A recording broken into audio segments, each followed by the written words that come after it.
it," she cried. "Leonard ran like a madman for Dr. Ansell, and when she got to bed she said to me, 'Annie, look at this lump on my side. I wonder what it is.' And there I looked, and I thought I should have dropped. Paul, as true as I'm here, it's a lump as big as my double fist. I said, 'Good gracious, mother, whenever did that come?' 'Why, child,' she said, 'it's been there a long time.' I thought I should have died, our Paul, I did. She's been having these pains for months at home, and nobody looking after her." The tears came to his eyes, then dried suddenly. "But she's been attending the doctor in Nottingham, and she never told me," he said. "If I'd have been at home," said Annie, "I should have seen for myself." He felt like a man walking in unrealities. In the afternoon he went to see the doctor. The latter was a shrewd, lovable man. "But what is it?" he said. The doctor looked at the young man, then knitted his fingers. "It may be a large tumour which is formed in the membrane," he said slowly, "and which we may be able to make go away." "Can't you operate?" asked Paul. "Not there," replied the doctor. "Are you sure?" "Quite." Paul meditated a while. "Are you sure it's a tumour?" he asked. "Why didn't Dr. Jameson in Nottingham never find out anything about it? She's been going to him for weeks, and he's treated her for heart and indigestion." "Mrs. Morel never told Dr. Jameson about the lump," said the doctor. "And do you know it's a tumour?" "No, I am not sure." "What else might it be? You asked my sister if there was cancer in the family. Might it be cancer?" "I don't know." "And what shall you do?" "I should like an examination, with Dr. Jameson." "Then have one." "You must arrange about that. His fee wouldn't be less than 10 guineas to come here from Nottingham." "When would you like him to come?" "I will call in this evening, and we will talk it over." Paul went away, biting his lip. His mother could come downstairs for tea, the doctor said. Her son went upstairs to help her. She wore the old rose dressing-gown that Leonard had given Annie, and, with a little colour in her face, was quite young again. "You look quite pretty in that," he said. "Yes, they make me so fine, I hardly know myself," she answered. But when she stood up to walk, the colour went.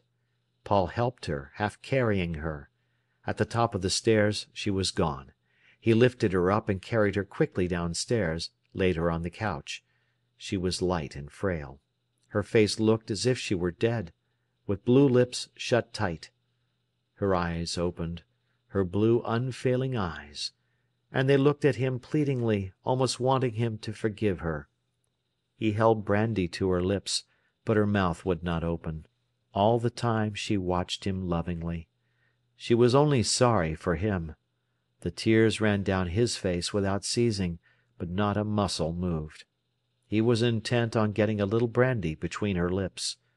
Soon she was able to swallow a teaspoonful. She lay back, so tired. The tears continued to run down his face. "But," she panted, "it'll go off. Don't cry."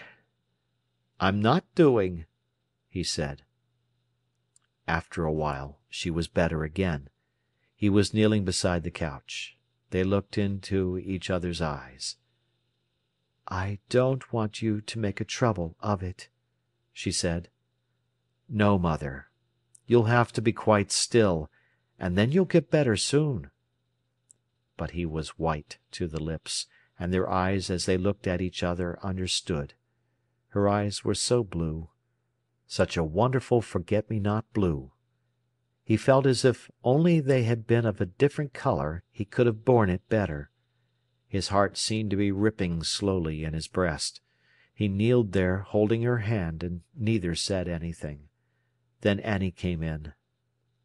"Are you all right?" she murmured timidly to her mother.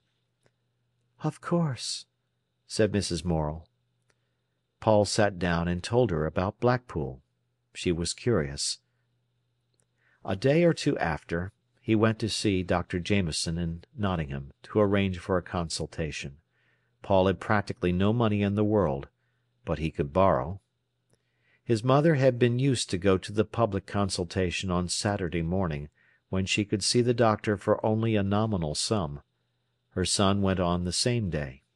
The waiting-room was full of poor women, who sat patiently on a bench around the wall.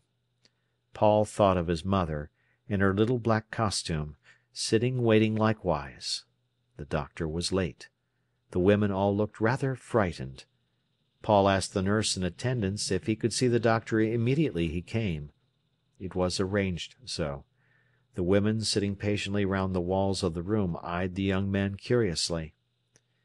At last the doctor came. He was about 40, good-looking, brown-skinned. His wife had died, and he, who had loved her, had specialised on women's ailments. Paul told his name and his mother's. The doctor did not remember. "Number 46M," said the nurse, and the doctor looked up the case in his book. "There is a big lump that may be a tumour," said Paul, "but Dr. Ansell was going to write you a letter." "Ah, yes," replied the doctor, drawing the letter from his pocket. He was very friendly, affable, busy, kind. He would come to Sheffield the next day. "What is your father?" he asked. "He is a coal miner," replied Paul. "Not very well off, I suppose." "This I see after this," said Paul. "And you?" smiled the doctor. "I am a clerk in Jordan's appliance factory." The doctor smiled at him. "Ah, to go to Sheffield," he said, putting the tips of his fingers together and smiling with his eyes. 8 guineas?" "Thank you," said Paul, flushing and rising. "And you'll come to-morrow?" "To-morrow? Sunday? Yes. Can you tell me about what time there is a train in the afternoon?" "There is a Central, gets in at 4:15. "And will be there any way of getting up to the house? Shall I have to walk?" The doctor smiled. "There is the tram," said Paul, "the Western Park tram." The doctor made a note of it. "Thank you," he said, and shook hands. Then Paul went on home to see his father, who was left in the charge of Minnie. Walter Morel was getting very grey now. Paul found him digging in the garden. He had written him a letter. He shook hands with his father. "Hello, son! Thou hast landed, then?" said the father. "Yes," replied the son, "but I'm going back to-night." "Arter, beguy!" exclaimed the collier. "And hast her eaten out?" "No." "That's just like thee," said Morel. "Come thy ways in." The father was afraid of the mention of his wife. The two went indoors. Paul ate in silence. His father, with earthy hands and sleeves rolled up, sat in the armchair opposite, and looked at him. "Well, and how is she?" asked the miner at length, in a little voice. "She can sit up. She can be carried down for tea," said Paul. "That's a blessin'!" exclaimed Morel. "I hope we shall soon be having her home, then. And what's that Nottingham doctor say?" "He's going to-morrow to have an examination of her." "Is he, beguy? That's a tidy penny, I'm thinking." 8 guineas. 8 guineas! The miner spoke breathlessly. "Well, we mun find it from somewhere." "I can pay that," said Paul. There was silence between them for some time. "She says she hopes you're getting on all right with Minnie," Paul said. "Yes, I'm all right, and I wish as she was," answered Morel. "But Minnie's a good little wench, bless her heart." He sat looking dismal. "I shall have to be going at half past 3," said Paul.